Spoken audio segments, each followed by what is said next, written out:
সুজির পোলাও করব সহজ পদ্ধতিতে, মুখরোচক ঝাল সুজি। দেখুন, সর্ষে আর শুকনো লঙ্কা দেওয়া হয়েছে। এবার দিয়ে দিচ্ছি বাদাম। বাদামটা একটু ভাজা ভাজা করে নিচ্ছি। বাদামের পরে ফুটছে। এবার দিয়ে দিচ্ছি গাজর। কেন, এগুলি সেদ্ধ হওয়ার ব্যাপার আছে, তো এগুলো একটু ভাজা ভাজা সেদ্ধ হলে, এই দুটো একটু ভাজা ভাজা হয়ে এসছে। এবার দিয়ে দেবো কারি পাতা, পেঁয়াজ কুচো, লঙ্কা কুচো। এবার দেব বন্ধুরা, আমি আলুটা সেদ্ধ হওয়ার জন্য ভেজে রেখেছিলাম আলু। তারপরে দিলাম বন্ধুরা টমেটো। তারপর দিচ্ছি বন্ধুরা কিশমিশ। বন্ধুরা আমি এখানে সুজিটা একটু হালকা 2-4 মিনিট ভেজে নিলাম, তারপরে ঝরঝরে হওয়ার জন্য।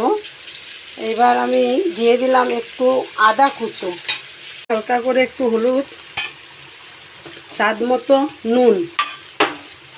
এবার নুনটা দিয়ে দিলাম, এই নুন, সরি নুন না, এই সুজি দিয়ে দিলাম। এই সুজি দেওয়া হলো। এবার আস্তে আস্তে মাপ মতো জল দেব।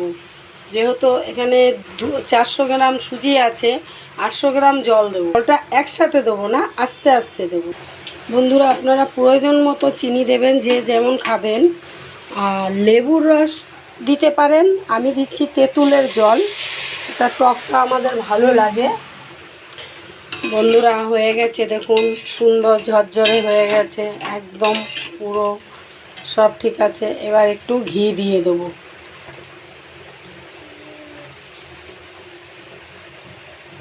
ঘি দিয়ে এটাকে শেষ করলাম। কেমন হলো বন্ধুরা জানাবেন। এই বন্ধুরা আমার সুজির পোলাও কমপ্লিট। তো আপনারা কমেন্ট করে জানাবেন। বন্ধুরা আমার শরীরটা ভালো নেই, আমি খুব অসুস্থ। আমি কথা বলতে চাই এক, হয়ে যায় আরেক, জড়িয়ে যায়। সেটাকে আপনারা মানিয়ে গুছিয়ে একটু নেবেন। আর ভুল হলে ক্ষমা করবেন।